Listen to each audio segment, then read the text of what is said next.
Hello everyone, কেমন আছো? আশা করি ভালোই আছো। আজকে তোমাদের ইউনিট ওয়ানের দ্বিতীয় চ্যাপ্টার পড়াবো। আজ আমার সপ্তম ক্লাস। এই সপ্তম ক্লাসের টপিকস হলো ডেভেলপমেন্ট অফ ফিমেল গ্যামেটোফাইট, অর্থাৎ স্ত্রী লিঙ্গধর উদ্ভিদের সৃষ্টি। এর আগে অর্থাৎ 6 নম্বর ক্লাসে তোমাদের পড়িয়েছিলাম পুং লিঙ্গধর উদ্ভিদের উৎপত্তি এবং গঠন। তো আজকে আমরা পড়ব স্ত্রী লিঙ্গধর উদ্ভিদের উৎপত্তি এবং গঠন। তো তার আগে একটু দেখে নিই যে আজ কি কি টপিক্সের উপর আমরা সাব টপিক্সের উপর আমরা পড়ব। তো আমরা আজকে যে বিষয়গুলো নিয়ে বা সাব টপিক্স নিয়ে আলোচনা করব সেগুলো হলো: 1, একটি পরিণত ডিম্বকের গঠন আমরা দেখব, চিত্রসহ একটি পরিণত উদ্ভিদের গঠন দেখব। নম্বর 2, স্ত্রীরেণু মাতৃকোষ কীভাবে সৃষ্টি হয় সেটাও পড়ব। নম্বর 3, স্ত্রী লিঙ্গধর উদ্ভিদের উৎপত্তি এবং গঠন আমরা পড়ব। 4 নম্বর, সপুষ্পক উদ্ভিদের দ্বিনিষেক পদ্ধতি সংক্ষেপে আলোচনা আমরা করব। আর লাস্ট পয়েন্ট 5 নম্বর, নিষেকের আগে ও নিষেকের পরে ফুলের বিভিন্ন অংশের যে পরিবর্তনগুলি হয় সেগুলোও আমরা আলোচনা করব। তো আমরা প্রথমেই চলে আসি, এটি একটি পরিণত ডিম্বকের চিত্র। ডিম্বক না যেখান থেকে নিষেকের পর বীজ তৈরি হয় তাকেই বলা হয় ডিম্বক। এই ডিম্বকের বিভিন্ন অংশগুলি হলো, দেখো, দুটি স্তর আছে। ডিম্বকের বাইরের দিকে দুটি স্তর আছে। সবার বাইরের দিকে যে স্তর, এই স্তরটাকে বলা হয় ডিম্বক বহিস্তক। এই স্তরটাকে বলা হয় ডিম্বক বহিস্তক।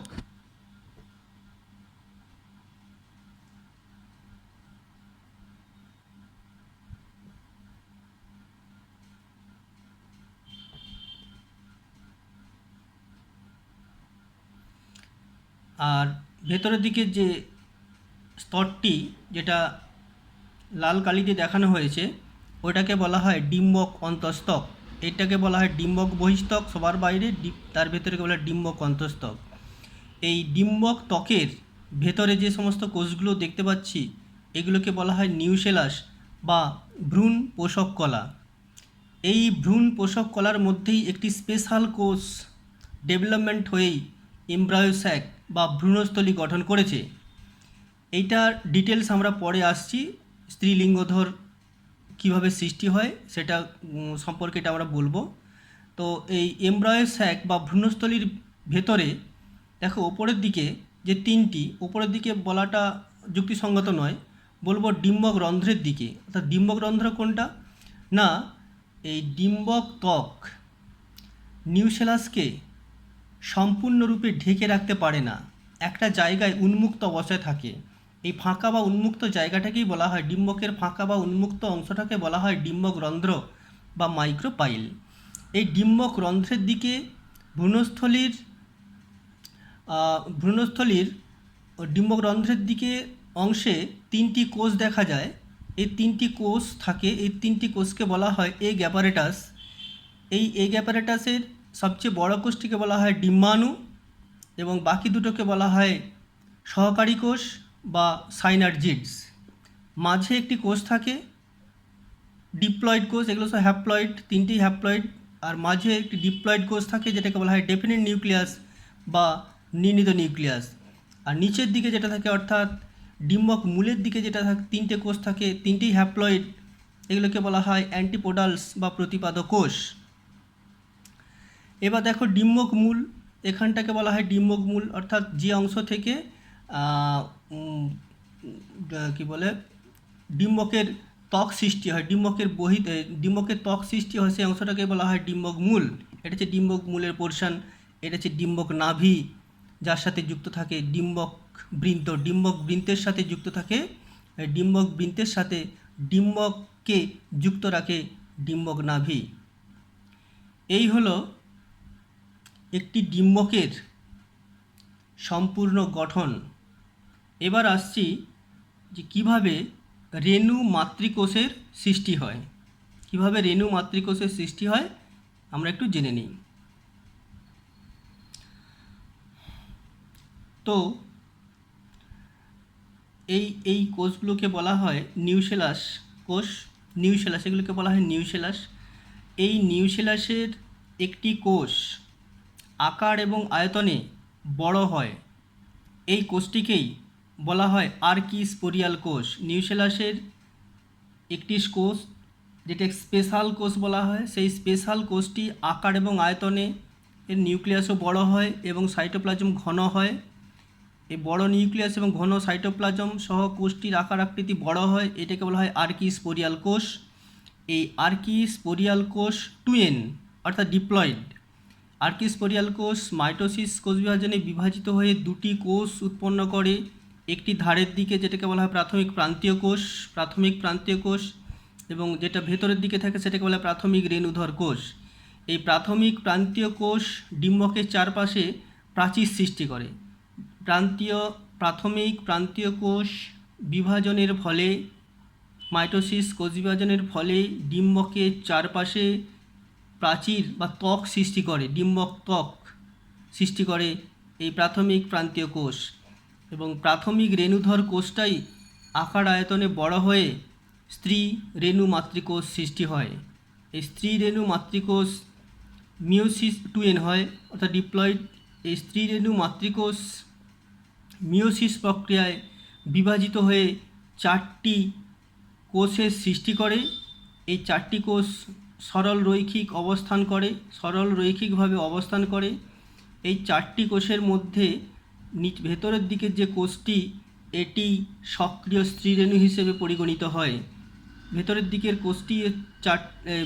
কোষটি সক্রিয় স্ত্রীরেণু হিসেবে পরিগণিত হয়।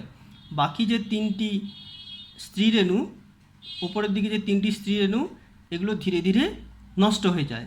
এটা আমরা ডিটেলস পড়ব যে স্ত্রীলিঙ্গগত উদ্ভিদের কীভাবে সৃষ্টি হয় সেটা পরে আসছে, তখন ডিটেলস এটা পড়ব।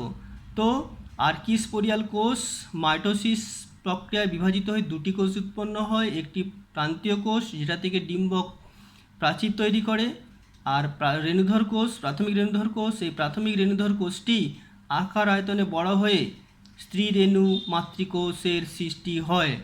তো 2 নম্বর টপিক্সে আমরা সাব টপিক্সে জানতে পারলাম যে স্ত্রী রেণু মাতৃকোষ কীভাবে সৃষ্টি হয়। এই স্ত্রী রেণু মাতৃকোষ থেকেই স্ত্রী রেণুর সৃষ্টি আমরা পড়ব। দেখো 3 নম্বর পয়েন্ট, স্ত্রীলিঙ্গধর উদ্ভিদের সৃষ্টি। তো একটু আগেই আমরা পড়লাম যে স্ত্রীরেণু মাতৃকোষের উৎপত্তি। সেই স্ত্রীরেণু মাতৃকোষটা মিওসিস প্রক্রিয়ায় ডিভিশন হয়ে 4টি রেণু উৎপন্ন হয়েছিল দেখিয়েছিলাম, এবং নিচের দিকে রেণুটাই সক্রিয় হয় এবং আকার আয়তনে বড় হয়ে এটাই ভ্রূণস্থলী হিসেবে কাজ করে। আর উপরের দিকে যে 3টে স্ত্রীরেণু, সেগুলো বিনষ্ট হয়ে যায়।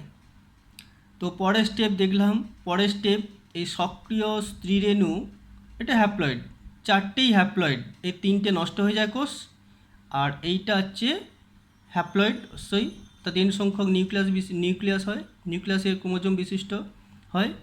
তো এই নিউক্লিয়াসটি মাইটোসিস প্রক্রিয়া বিভাজিত হয়ে দুটি নিউক্লিয়াস তৈরি করে, ছবিতে দেখতে পাচ্ছ, এবং দুটি দুই প্রান্তের দিকে চলে যায়।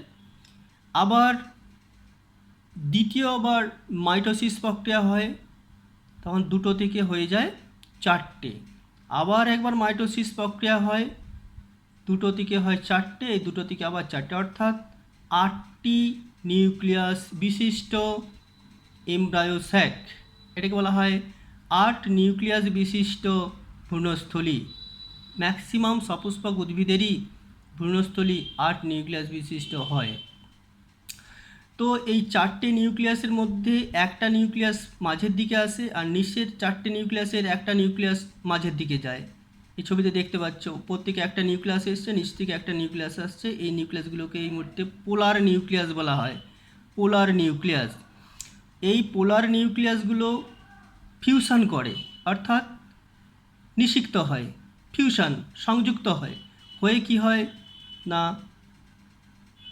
দ্বি নিউক্লিয়াস বিশিষ্ট এই 2n ক্রোমোজোম বিশিষ্ট নিউক্লিয়াস সৃষ্টি হয়। অর্থাৎ এটা একটা বলা হয় ডেফিনিট নিউক্লিয়াস বা নির্ণীত নিউক্লিয়াস। এই ডেফিনিট নিউক্লিয়াস বা নির্ণীত নিউক্লিয়াস 2n সংখ্যক হয়, অর্থাৎ 2n ক্রোমোজোম সংখ্যা বিশিষ্ট হয়। এগুলো হ্যাপ্লয়েড হ্যাপ্লয়েড হ্যাপ্লয়েড, সবগুলোই হ্যাপ্লয়েড। নিচের তিনটে হ্যাপ্লয়েড, ওপরের তিনটে হ্যাপ্লয়েড, নিচেরটা এই মুহূর্তে ডিপ্লয়েড। তো ওপরের দিকে যে তিনটি কোষ দেখতে পাচ্ছি, এই তিনটি কোষের মধ্যে একটি কোষ আকার আয়তন একটু বড় হয়,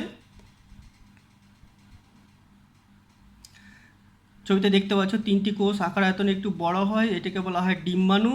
আর বাকি দুটো কোষকে বলা হয় সহকারী কোষ বা সাইনার্জিডস। একটু আগেই আমরা সেই ডিম্বকের ছবিতে দেখেছিলাম। তো এই তিনটিকে একসাথে বলা হয় এগ অ্যাপারেটাস।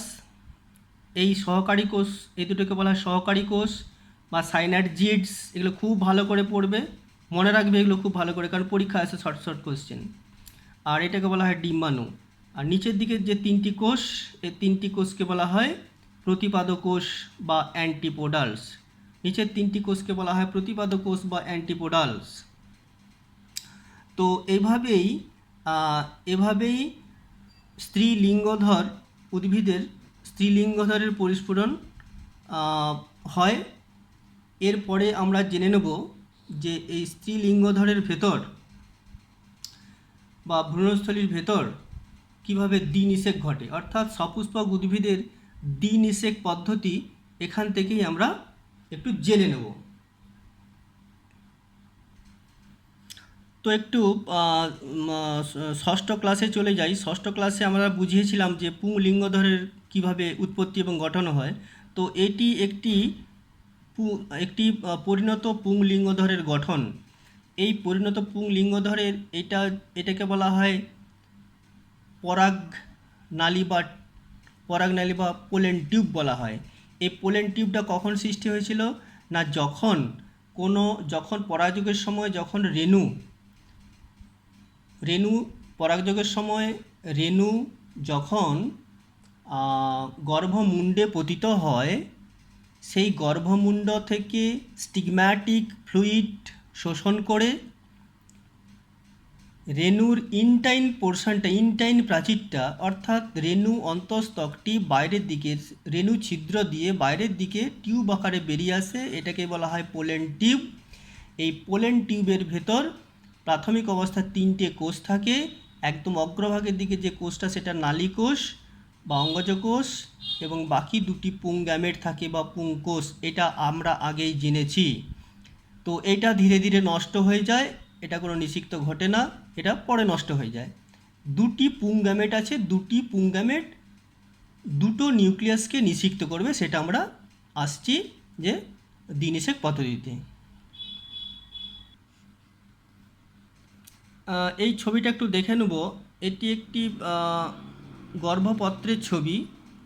এটাকে বলা হয় গর্ভমুণ্ড, এটা গর্ভদণ্ড এবং এটি গর্ভাশয়। এই গর্ভাশয়ের মধ্যে ডিম্বক অবস্থান করে।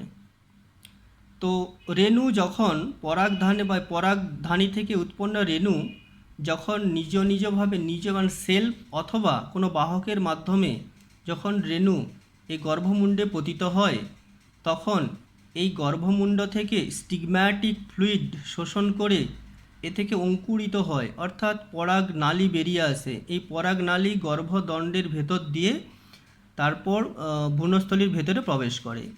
এইবার একটু আমরা জেনে নেব যে এই পরাগনালী কোনটা দিয়ে প্রবেশ করছে। তার উপর তিনটে ভাগ আছে।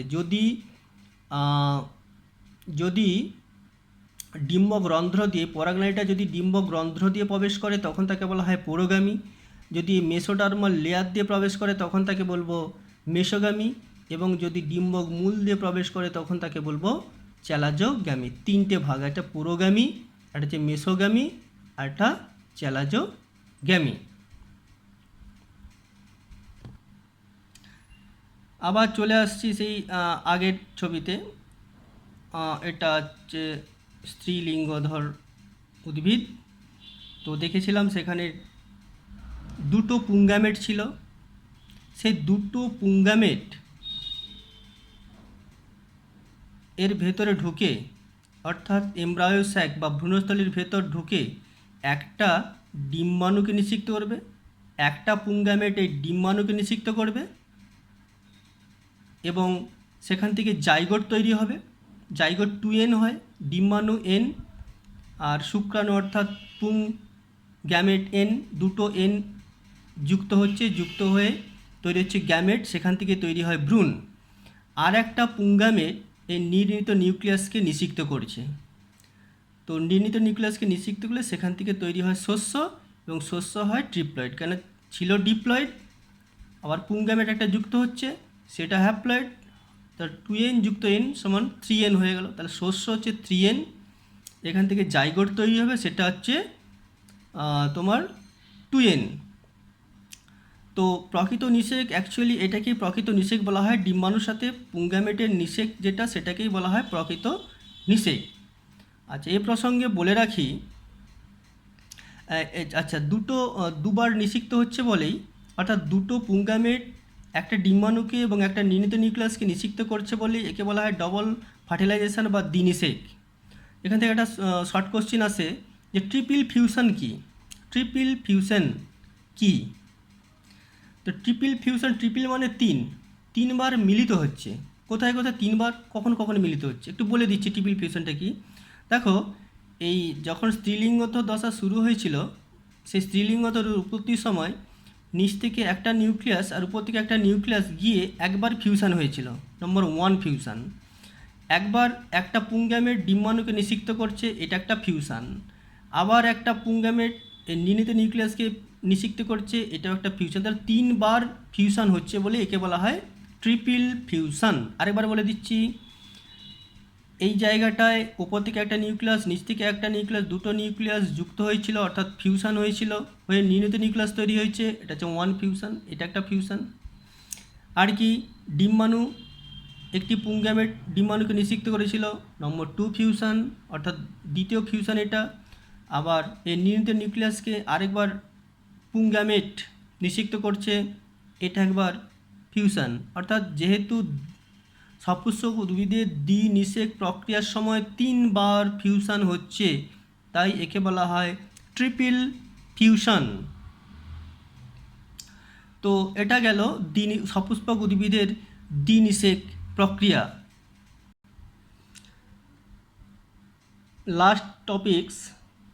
লাস্ট সাব টপিক্স যে আমরা একটু পড়ে নেব বা দেখে নেব, যে নিষেকের আগে ফুলের যে সমস্ত অংশগুলো ছিল, সেই সমস্ত অংশগুলো নিষেকের পরে কিসে রূপান্তরিত হয়, অর্থাৎ নিষেকের আগের ঘটনা এবং নিষেকের পরের ঘটনা একটি ফুলের মধ্যে। তো দেখো, 1 নম্বর হচ্ছে যে বৃতি। নিষেকের আগে ফুলের নাম ছিল একটা বৃতি, ফুলের একটা অংশ। সে বৃতিটা নিষেকের পরে কি হয় না, ফুল থেকে ঝরে পড়ে নষ্ট হয়ে যায় বৃতিটা, অথবা বৃতিটা স্থায়ী হয়। স্থায়ী বৃতির উদাহরণ যেমন লঙ্কা, বেগুন, দেখবে লঙ্কা বা বেগুনের এদের বৃতিটা হচ্ছে স্থায়ী বৃতি, অর্থাৎ নিষেকের আগেও ছিল এবং নিষেকের পরে এটা স্থায়ীভাবে রয়ে যায়। নম্বর 2, পাপড়ি। পাপড়ি হচ্ছে ফুল থেকে ঝরে পড়ে নষ্ট হয়ে যায়। পাপড়িটা ফুল থেকে মানে যখন নিষেক হয়, নিষেকের পরে পাপড়িটা ঝরে যায় ও নষ্ট হয়ে যায়। আচ্ছা, পুংদণ্ড না, পরাগধানী বিদীর্ণ হওয়ার পর ফুল থেকে ঝরে পড়ে। গর্ভদণ্ডও ফুল থেকে ঝরে পড়ে। ডিম্বাশয়, এটা ফলে পরিণত হয়। এটা খুব ইম্পর্ট্যান্ট, যে ডিম্বাশয়টা কিসে রূপান্তরিত হয় না, ডিম্বাশয়টা নিষেকের পরে ফল হয়। ডিম্বাশয় ত্বক, এটা থেকে ফলত্বক। এগুলো নিচেরগুলো খুব ইম্পর্ট্যান্ট। আবার বলছি যে ডিম্বাশয় থেকে ফল হয়, ডিম্বাশয় ত্বক থেকে ফলত্বক হয়, ডিম্বক থেকে হয় বীজ, যেটা একটু আগে আমরা পড়েছিলাম যে ডিম্বক থেকে বীজ হয়।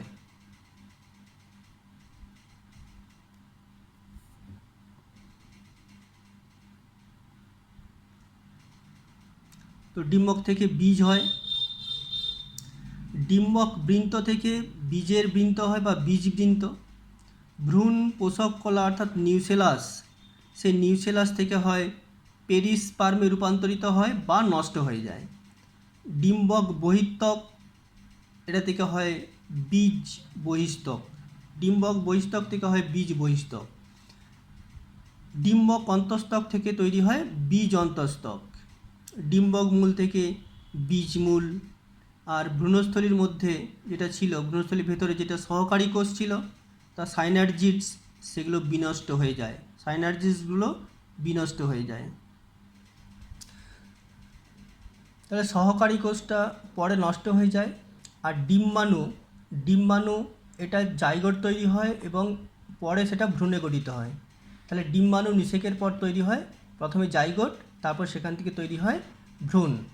নম্বর 3, প্রতিপাদক কোষ সমষ্টি অর্থাৎ অ্যান্টিপোডাল যেটা নিচে ছিল, সেগুলোও বিনষ্ট হয়ে যায়। আর নির্ণীত নিউক্লিয়াস, এখান থেকে শস্য তৈরি হয়। তাহলে এটা গেল নিষেকের আগে এবং পরে ফুলের বিভিন্ন অংশের কিভাবে পরিবর্তন হয় বা পরিবর্তন হয়ে কি হয় সেটা আমরা জানলাম।